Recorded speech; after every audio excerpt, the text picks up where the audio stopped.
everybody. Can you still hear me okay out there in YouTube land? I'm kind of trying out the software updated today, and I didn't have a choice. So I'm also trying out these kind of like new audio. I guess this new software setup, and so I'm a little always concerned whether or not it's actually going to be. See if I can double share this. I'm trying to also make it so I'm airing this on the Discord as well. I can never quite seem to get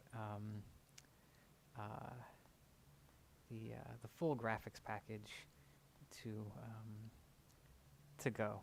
So anyway, okay, audio good. All right, awesome. So just some, I guess, some quick updates. We have today is going to be a class, and then we have.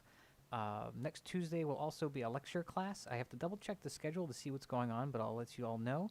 Oh, quiet? Okay, hold on. Okay. Josh, is that any better on the audio side?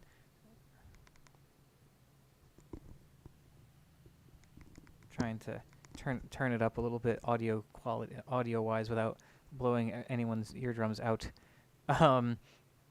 So we have a class coming up on Tuesday, and then on Christmas on the Discord there's like an unofficial movie marathon going on, which Kat and Josh will be hosting, and it's going to be all our holiday favorites, so that should be fun. I think there's going to be, it's all Christmas and holiday adjacent movies in various ways.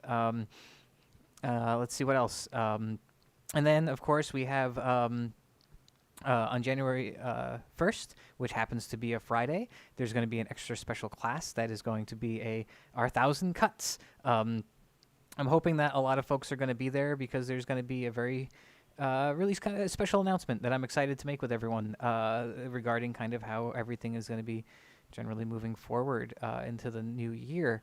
And yeah, let's see. It's going to give folks just another minute to either join via. I'm just kind of streaming through my webcam on the Discord and streaming full the full graphics package on the YouTube. I'm trying to think what else. There was something else. But yeah, anyway, so 1,000 cuts on Friday, January 1st. And other than that, yeah, so again, I just, we're trying out a bunch of new software stuff, hardware, software setup. So I ask for a little bit of patience today as I'm getting used to it. Also, if anything breaks, I'm sorry in advance. Yeah, so as you can see here, we have the Discord. So one of the new features that I'm going to be able to kind of roll out, at least when I do classes, or I'm hoping to help other people set up a similar situation with their lectures, is you can kind of see, I'm able to kind of show the Discord chat stream, and also when people join, you can see over probably, I believe it's on that side of the screen, when like anyone who's in the chat can actually kind of pop in, and I can actually pump in audio from that chat. So in the future, we might not be live streaming as much on YouTube, but I'm thinking we're going to be kind of maybe I don't know. We're still working it out. I'm still not exactly sure what works best for everyone. That's I do like using things like Discord because I feel as though that does kind of provide more of a community thing, but it doesn't always work for everyone, and it can be difficult to broadcast. We might go back to the Google Meet kind of setup because I can broadcast this over Google Meet. And I think people generally like the Google Meet setup because it was more communal. Yeah, I think the only downside, I think, to the Discord is that we don't necessarily get how do I say, all of the graphics and everything. And if I show a slideshow, it's really, really hard to show a slideshow. So we might be sticking to the YouTube and the Google Meet for a little while. I tried Discord. They're just making it really hard for me for some reason, and I don't know why. Anyhow, so with all that being said, today's going to be kind of a shorter class. I've been having kind of a crazy week, so I haven't been able to prepare all that much, but as I promised last week, we will be focusing on some footwork things, as well as I have a new little Pell, like a little homemade Pell that you can make for about $10, especially if people are willing to order stuff and share it. And we'll get to that and how that plays in the footwork. So I'm going to switch over to the teacher camera, and why don't we go ahead and start with our warm-ups. Okay, so teacher camera is activated. I think that everyone who's going to be here is here. Yeah? So just checking the book one real quick, but I think everyone who's going to be here is here. So we might as well get started. All right. So hold on one second. I have a message. Who is it from? All right. Not for this. All right. So let's go ahead and start. Let me move this out of the way so I'm not running into it right off the bat. All right. Let's do our warm-ups. And 1, 2, 3, 4, 5, 6, 7, 8. 2, 2, 3, 4, 5, 6, 7, 8. 1, 2, 3, 4, 5, 6, 7, 8. 2, 2, 3, 4, 5, 6, 7, 8. And 1, 2, 3, 4, 5, 6, 7, 8. 2, 2, 3, 4, 5, 6, 7, 8. 1, 2, 3, 4, 5, 6, 7, 8. 2, 2, 3, 4, 5, 6, 7, 8. 1, 2, 3, 4, 5, 6, 7, 8. 2, 2, 3, 4, 5, 6, 7, 8. 1, 2, 3, 4, 5, 6, 7, 8. 2, 2, 3, 4, 5, 6, 7, 8. 1, 2, 3, 4, 5, 6, 7, 8. 2, 2, 3, 4, 5, 6, 7, 8. 1, 2, 3, 4, 5, 6, 7, 8. 2, 2, 3, 4, 5, 6, 7, 8. 1, 2, 3, 4, 5, 6, 7, 8. 2, 2, 3, 4, 5, 6, 7, 8.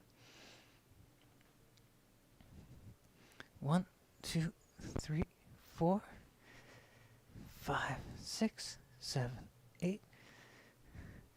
2, 2, 3, 4, 5, 6, 7, 8.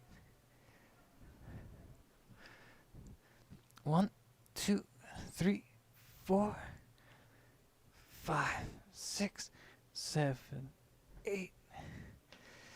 2, 2, 3, 4, 5, 6, 7, 8. 1, 2, 3, 4, 5, 6, 7, 8. 2, 2, 3, 4, 5, 6, 7, 8. 1, 2, 3, 4, 5, 6, 7, 8. 2, 2, 3, 4, 5, 6, 7, 8. All right. So let's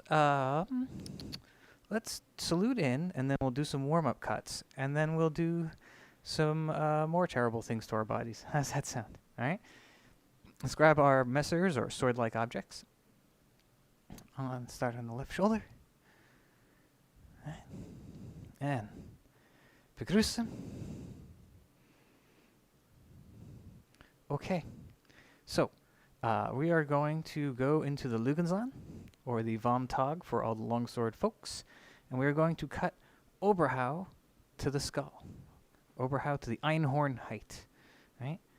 And eins, zwei, drei, vier, fünf, sechs, sieben, acht, neun, 10. Sehr gut. Okay, to the long point. Und eins, zwei, drei, vier, fünf, sechs, sieben, acht, neun, 10. Okay, all the way down the Bastei. Und eins, zwei, drei, vier, fünf, sechs, sieben, acht, neun, 10. All right, back to the Lugenslan. Cut right Oberhau. Und eins, zwei, drei, vier, fünf, sechs, sieben, acht, neun, 10. Switch your feet. And left Oberhau. Eins, zwei, drei, vier, fünf, sechs, sieben, acht, neun, 10. All right, now we're going to do left Oberhau, right Unter. Und eins, zwei, drei, vier, fünf, sechs, sieben, acht, neun, 10. Switch your feet. Right foot forward. We're going to do a right Oberhau, left Unter. Und eins, zwei, drei, vier, fünf, sechs, sieben, acht, neun, 10. Sehr gut. Okay. Now, let us go into the middle hut, the middle stance. All right. And we're going to, from here, cut Mittelhau. Und eins, zwei, drei, vier, fünf, switch sides, sechs, sieben, acht, neun, 10. Okay. Now we're gonna do something a little different with our cuts today. What I want everyone to go to Stier on the right side. All right, and what I want us all to do is we're going to, from the Stier, we're going to cut Oberhau with the step if we can. All right, we're gonna switch it up on the next one. So just watch. All right. So from the Stier, Oberhau. 1, 2, 3, 4,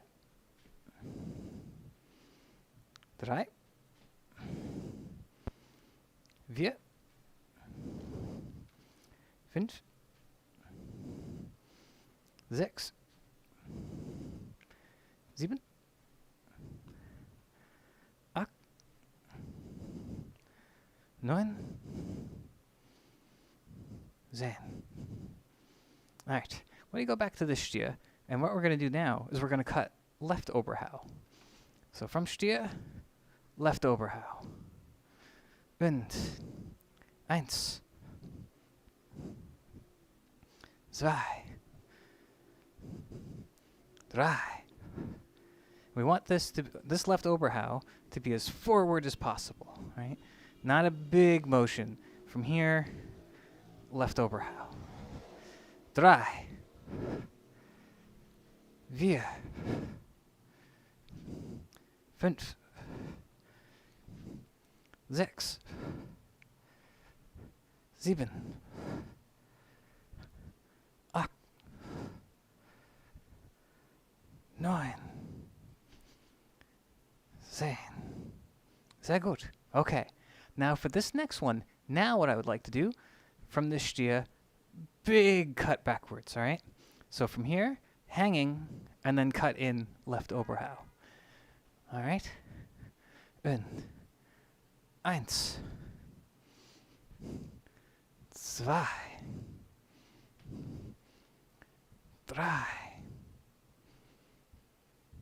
4, 5, 6, 7, 8, 9, 10. Okay. Now let's go. Oh, I gotta plug my laptop in. It is. I thought I had already done that. Apologize. All the beauties of working virtually, right? Okay. So what we're going to do now is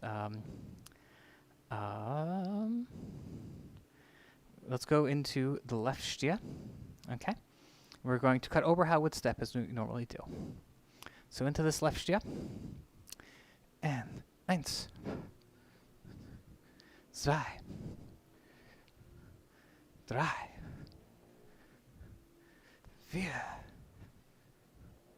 5,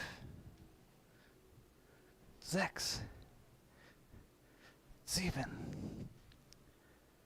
8, 9, 10. Good. All right. Now, let's do some thrusting practice, okay? Let's go into our Eber on the right, and we're going to step forward and thrust into right Stier. And 1, 2, 3, 4, 5,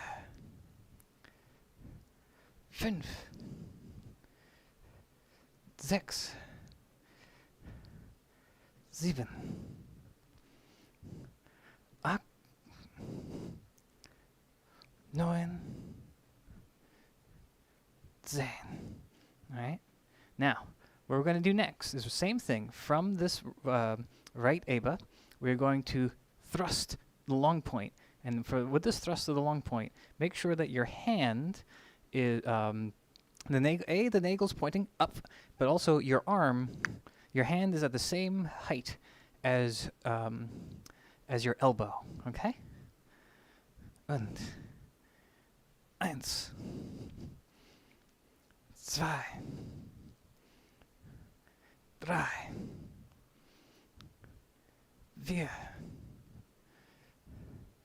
5, 6,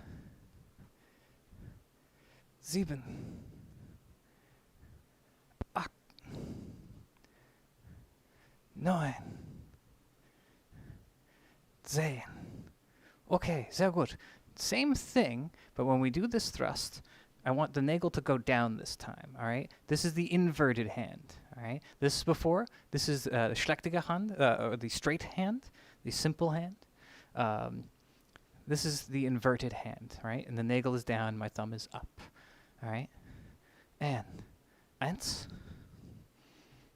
3, 4, 5,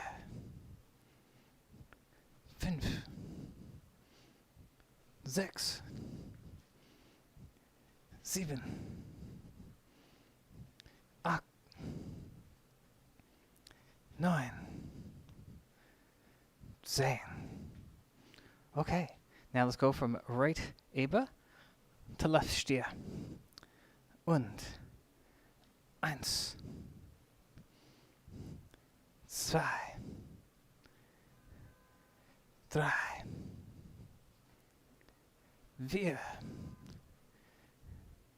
5, 6, 7, 8, 9, 10. Okay. We're gonna skip left Eber for now, because I want to. No, we'll do left Eber. I don't. It would be mean to neglect it. So same thing.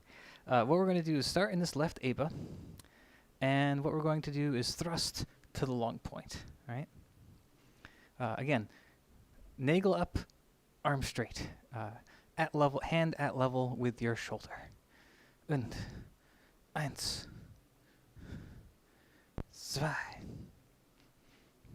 3, 4,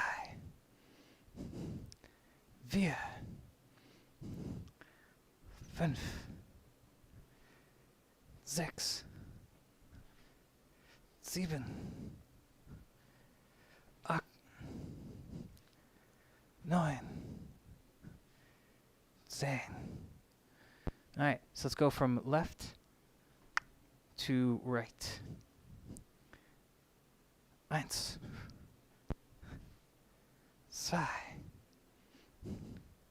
3, 4,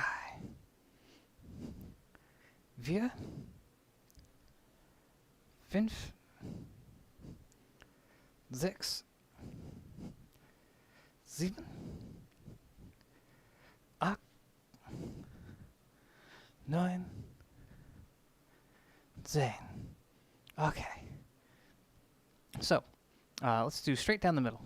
All right. So first, what we're going to do is we're going to begin in the Sprechfenster. Okay. Tip pointed at throat.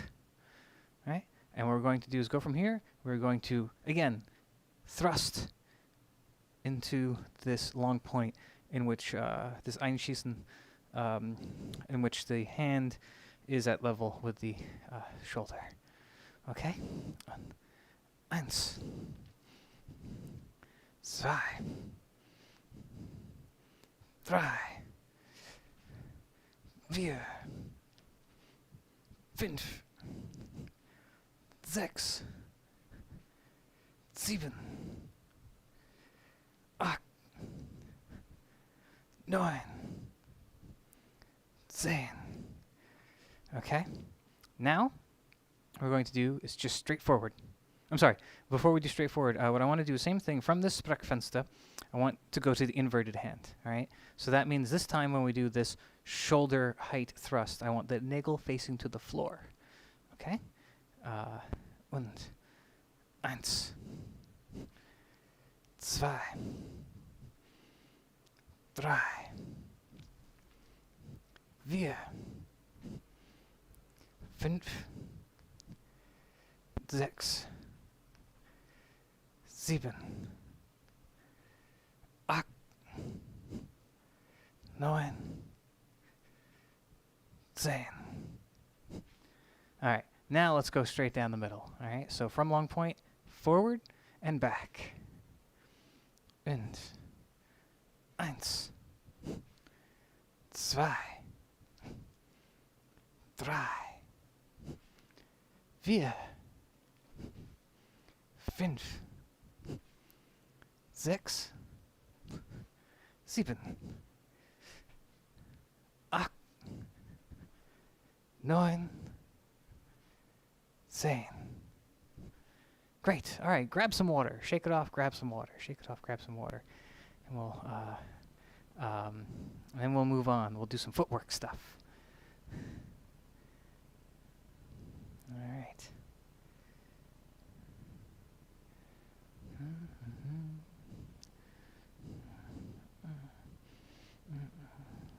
Just another couple seconds.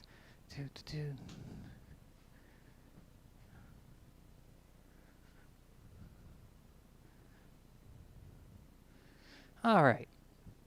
Now that everyone's hydrated and warmed up with practice cuts, let's do some footwork stuff. All right. So I've tried to get this camera in a place where I can at least show some of the footwork.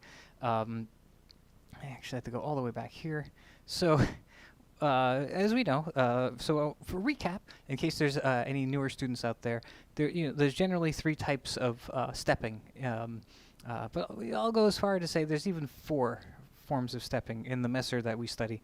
The first one is the passing step. All right, the passing step actually looks like normal walking. Right, one foot, the foot that is behind, goes in front of the other foot, or behind, depending on which direction you're moving. Right, and if you can do this at speed. Right, and the trick here is, even though you are walking like you normally would walk, is that you want to try to keep your head level. You don't want to be bouncing around. This is not only a big tell, but it's also not, it communicates too much information, and it also is your body moving around a little too much, right? So try to keep, so let's do a few just like little shuffles, whatever space you have, even if it's only like 2 to 3 steps. When we take these steps, we don't want to make them too deep, all right? We're not doing sport, fencing steps here. What we're doing is, sorry, getting pinged a few times. Let me see.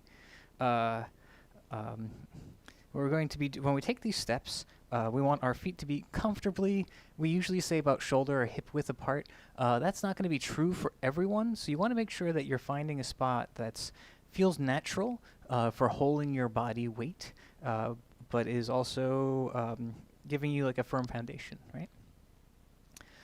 And when we take these steps, we want to make sure that our foot, whatever foot is moving forward, does not go too deeply out. I generally try to keep my heel just in front of this toe, right?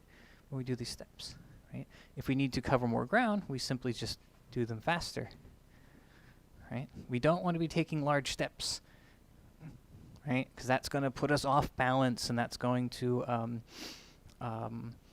not give us a good firm foundation, all right? So let's take a few steps. Just take the time, keep your head straight, just do a few back and forths. Really think about where your spine is, where are your hips, making sure your back's relatively straight, not too tense, but just moving back and forth. Nice, simple passing steps. Again, the passing step, all right?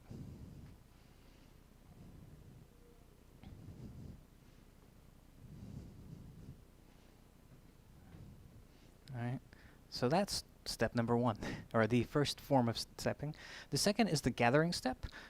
This is more something that we see, especially in later treatises, but also definitely you'll recognize it instantly as more towards the sport fencing, modern like sport, like competitive fencing, in which you keep whatever foot is forward goes out the space of a step, and the rear foot catches up.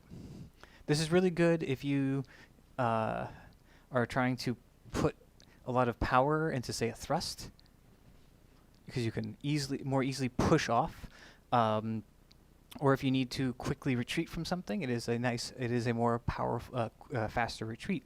There's nothing wrong with you're not losing, I think, any speed by doing this. I do think. No, it's just another way of moving, and especially if you're trying to engage and say, like, you want to keep your right side forward because you say want to use this as a bait, it's a really good way of moving into your opponent. Like, hey, come hit me. But it has more uses than just that, clearly. But that is kind of how I tend to use it. So same thing with these steps. I try. It's a little harder to imagine because you don't have the foot there as a reference. But when I take that step, I try to make sure that my foot doesn't go much further than the actual length of my foot, and then the other one comes up to meet it. And again, it's not sitting way back or it's not sitting too far forward. I tend to try to bring it so toe to heel again, or depending on what I'm doing, sometimes it will move about halfway in. I personally find the halfway, kind of like the half step, to be really good for different if I know if I'm starting to get into range or into that first distance Menser, I kind of tend to lean towards the half step because I think it helps with turning a little bit. All right, so let's practice that just a little bit. Whatever space you have, just practice foot forward, catch up. So gathering step. Now it's the same thing backwards, back, back, back, back. All right, and whatever direction you're leaning it, moving towards, you want to have about it's like a 70-30 kind of weight distribution, right? Because you want to be able to shift your weight quickly. Yeah. So those are the two primary types of stepping. Now, the next version. So normally, people kind of say there's two thoughts of the next bit. It's typically described as the oblique step. The oblique step is anytime we're used to talking about commonly talk about fencing as a straight line where you're either advancing or retreating. I like to, of course, Hema does not have that straight line, and especially the Messer stuff we do is definitely not about keeping a straight line. But the oblique step is anytime you start moving that foot off of that line, that immediate straight line to the opponent, right? And it's just like the gathering step. Just like the gathering step, there are it is basically you're moving the foot offline, not a full deep step, but just enough that it would be a casual normal step, and then bringing the other foot in, right? And that's like offline. So if you think about this imaginary straight line on the floor, taking like your right foot is beginning forward on that line, you're stepping a step forward, and then just bringing the left foot. And depending on what you're doing, you might turn a little bit to face your enemy, or your opponent, I should say. We should be calling them opponents, not enemies, right? We're fencing our friends. So, again, boom, your static position, taking that foot offline, and the other one catches up. All right. This in the kind of the Paurnfeindt materials, in the Paurnfeindt, the 16th century Messer, late 15th century stuff kind of refers to this in two different ways.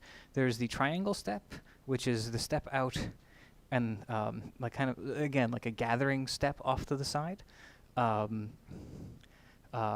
there's this thing called the false step, which I believe is a kind of bringing the feet together, kind of, if that makes sense. Or because I don't like doing the kind of crossed back feet situation too much, especially with the cutting weapons. But I think there's this false step that has whatever foot is behind the other is brought to the other foot in order to create this kind of single position that you can spring off from either foot.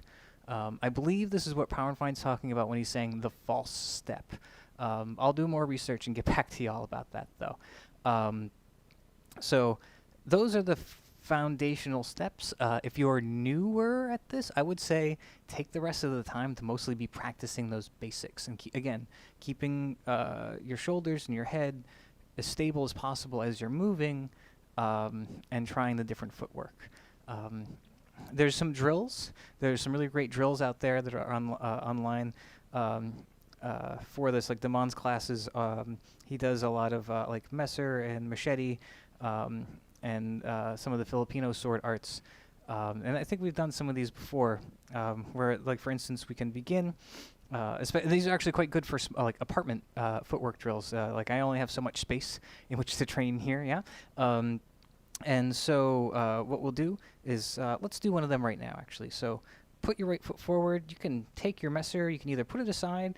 I sometimes put it behind my back and kind of treat it as like a way to force me to keep my back straight. So what we're going to do is sit here with our right foot forward, and we're going to, from this position, we are going to step forward, bringing our left foot to our right foot in the beginning of the false step, and then we're going to step forward with our right foot. And then from here, we're going to step back with our right foot to bring us to the false step, and back with the left. So 1, 2, 3, 4. 1, 2, 3, 4. 1, 2, 3, 4. 1, 2, 3, 4. 1, 2, 3, 4. 1, 2, 3, 4. 1, 2, 3, 4. Couple more. 1, 2, 3, 4. Next time I'll try to have a camera mounted overhead if I can. All right, let's switch our feet. Put that left foot forward, right foot back. Messer wherever you'd like. Maybe we'll keep it out in a ready position. All right, and right foot, left, right, right, left, right, right, left, right, right, left, right, right, left, right, left, right, left, right. Right? And you can see that there's like a really good kind of flow to this. The false step is really useful because we can add little things to this drill as well. We can move forward, offline. Right? Forward, offline. There's more of these, and I'll do some research, and we can. Like I said, today's going to be kind of an abridged class, but there's more of these footwork drills that I'm borrowing from other teachers, and so I will share them. And so maybe next week we'll do a little recap of this, just because I don't have them all on hand right now. So what I want to do now, since we've kind of done some we've gone over the basic footwork stuff and done a little footwork drill. Again, not as much as I would have liked to have done. I promise a makeup next week.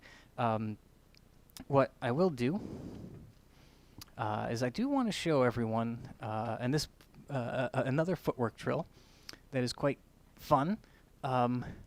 Again, thank you to all the students, Lacey for setting up the bike stand fund, and everyone who kindly gave to it. It has been an amazing training tool. So actually, I'm going to bring this over here first. So what I've done is I've created a little footwork and thrusting Pel. It's actually not quite yet complete because it is holiday, and so the shipping hasn't always been able to completely show up yet. But what I've done is I have, this is just the top rod is just a broom handle connected to the bike stand, but you could, this could be attached to any like little command hook. There's actually some sticky command hooks that are quite good that I was experimenting with before. If I can open the package, I'll show you. Here we go. To hang this kind of contraption from. Got little plastic command hooks. So anyways, this Pel, there are these specialized tennis ball trainers, and you can make this by, if you have tennis balls or racket balls kind of hanging around already, you just need some paracord. These are very, very specific, pre-made, as you can probably see, pre-tied tennis balls for practicing serving tennis, so someone can hit the ball by themselves and not have to run around and get it. But these are great because it's already attached and you don't have to go too crazy taping it on or sewing it in or something. And then I took that kind of bungee paracord, and just wrapped it around a couple of craft rings. This is a 7-inch and this is a 5-inch. I actually have like a little 3 or 2-inch one coming that I want to put here somewhere on it, so that way you have options. Maybe I'll put it right here to stabilize it. But there's options for different thrusting things to practice with, and also different ranges and difficulty levels, right?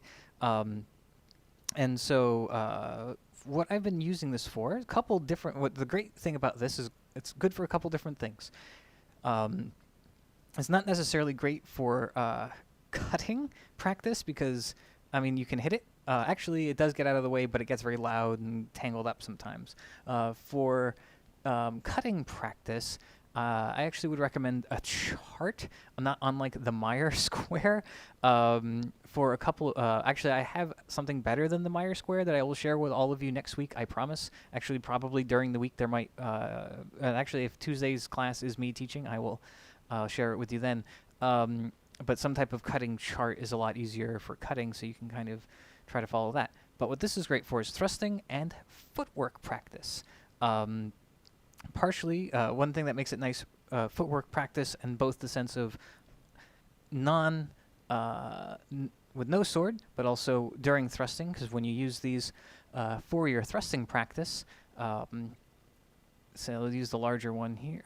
See how it turns? You can actually set it in slight motion, and you can use it for thrusting practice. And because it's not weighted or set in a particular space, you have to move around in order to hit all the rings correctly, right? Ooh, missed it. Almost. Right? And so the thing to think about whenever you're using these, especially if you're doing thrusting work, don't do what I just did, which is leaning in too much, right? And this is what the benefit of having a nice responsive PEL is, that you kind of get fired up, right? That same adrenaline that you get during tournaments or during sparring or what have you, it starts building up because you're getting active, your heart rate's rising, you're playing a game, there's a competitive element to it, even if you're just competing against yourself. So it's good for kind of managing that, and you want to focus on getting the thrusts more correct and lining up your footwork. And see, I'm using that whatchamacallit, the shooting in with the straight hand, right? Moving around, and to try to line myself up with the circle, with the ring. So it's like a good active kind of, it's like a nice active thrusting practice. And also, again, like I said, you can kind of practice cutting with it, but yeah, the charts are better for that. I might hang a chart at some point. Again, more on charts next week. Now, the other thing that is nice about this is that with the tennis ball, it's a little springy and a little bouncy. Now, if you notice, you can start this kind of pendulum motion. And what I try to do as a good footwork drill is I set the ball in motion, and I simply follow it back and forth. Once in a while, giving it a little more energy, trying to keep it, and the real fun. And so you can just start swinging it just out of distance, and you can practice different footwork. All right.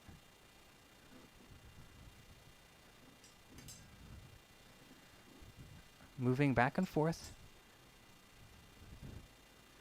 with the PEL, right? And so this is something I really, really recommend, if only because it's a good exercise. And you can get a little crazy. One thing that I get when I start really getting into it, I actually make it so that if I swing it back and forth and I don't get out of the way, it's going to bop me, right? And so I'll do this and force myself to try to stay with it as much as I can, right? yes, it's a bobbing. It is a pendulum. It is not exactly like moving super deep back and back and back like an opponent might, but you can kind of. What is nice is that you do have to kind of respond to, especially if you start moving it in a circle, you have to follow it around. And actually, having the rings not exactly perfect in a straight line does kind of fluctuate the weight, especially as it spins. So it is kind of an interesting little drill. And it is, I know it has it has helped my knees, believe it or not, because it's a little bit of strength training in terms of like how I can communicate with my body, and moving correctly has made me put less stress on my knees, because I'm not trying to always do those deep lunges. I'm now more in tune with kind of like the correct steps, right? And it's also just good because it's stimuli, right? We are responding to something moving back and forth, and that's one of the things that's the hardest things to practice right now, is practicing with stimuli. Like, we can practice cut, and we can really refine individual elements of what we're doing, but in order to really get really meaningful practice as well, we need to react to stimuli. Right? This is another good drill. Right. Yeah. Sorry. And what we're going to do is practice Dirkschwestlen. Sorry, I cannot talk today, English or German. And so what I just do is I kind of spank the tennis ball and try to change through, waiting till the last possible second. It's okay if it taps it. Yeah. Same thing.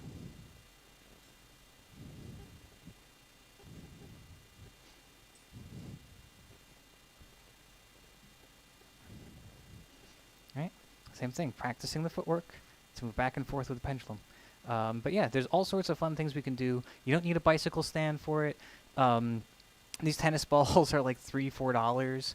The rings were a couple bucks. I think the biggest hurdle to it is that I think for some of it's cheaper if you buy like 5 rings or 4 tennis balls or something. But we can all work that out at another time, right? But I highly recommend everyone look into it. I find that to be a really, really helpful training tool. I use it pretty much every day. And I've been really happy with the improvements in my body mechanics, even if it's not perfect yet. Always improving, right? Yeah, so that's kind of everything that I have for you today. Does anyone have any questions or want me to go over anything again before I hand over the next half hour for your own private training?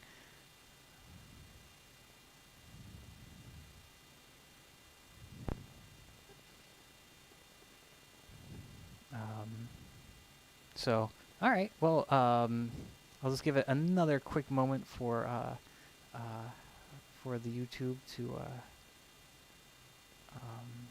click in. Yeah. So I guess while I'm waiting for any final questions, just again, I apologize for kind of the confusion over the past week or so on the platform on which all this stuff is kind of going out. I think that people have been really, the Google Meet has been really working for people. I think the Discord just isn't functional enough for what I'm looking for. But we will. I'm gonna kind of talk to the community and see what's going on, what works best, kind of for everybody. But yeah, so again, I apologize for the kind of confusion over platforms. I promise it will, especially after January 1st, everything will there'll be more consistency. Been experimenting, and I think have a lot of good information to kind of evaluate. Yeah, so if there's no questions, sounds like everyone's good. Thank you so much for coming to this semester class. I apologize, it's a little briefer than normal. It's been kind of a week for me. But that being said, you now have the next half hour and change to do footwork exercises on your own before movie night starts. Yeah, so anyway, again, we're going to be streamlining the platform, some really great announcements coming. Josh asks, I always thought a triangle step is bring back foot, front foot, but to the side, then bring the other foot behind. That is an interpretation of triangle step. I personally, again, I think that is a way to describe it. I think that basically stepping offline and bringing the other around is a form of that kind of oblique step. I think it is generally the same thing, just a different iteration on it. And I think we kind of also need to re-examine some of our hold on one second, please. Hello? Sorry, the button isn't working. Sorry about that, folks. People are buzzing me. Anyway, sorry, Josh. So in terms of the triangle step, again, I think what Josh is saying, it's the foot goes out, and then the other one comes behind it. I think that is an iteration of the triangle step, which is perfectly fine. I think anytime you're taking yourself off that center line and then bringing the other foot around for structural support is a triangle step. I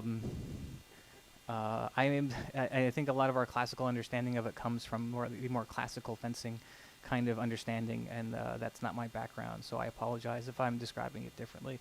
So maybe I should be using a different term, if that's helpful. Yeah. Any other questions? Comments? Concerns?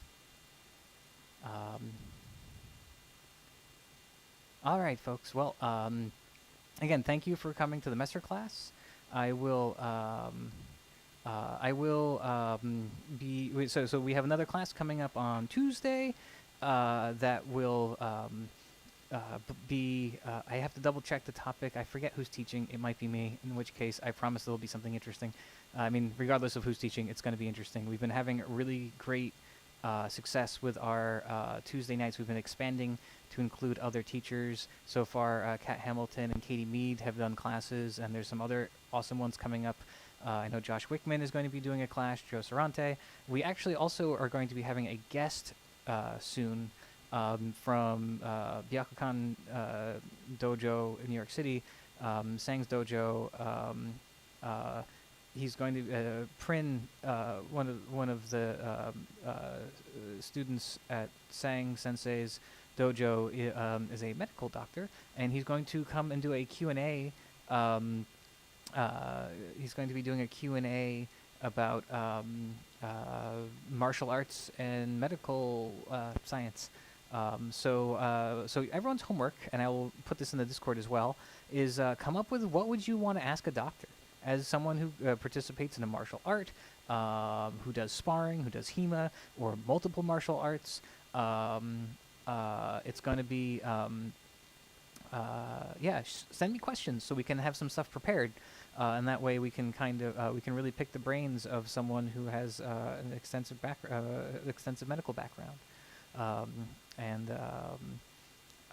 I think it would be great. I know I have a lot of questions, and so Dina has just confirmed that I am in fact teaching class on Tuesday. So what we will be doing is we are going to be doing some thrusting class, and it's going to be a longsword messer kind of integrated. It is going to be a new look at the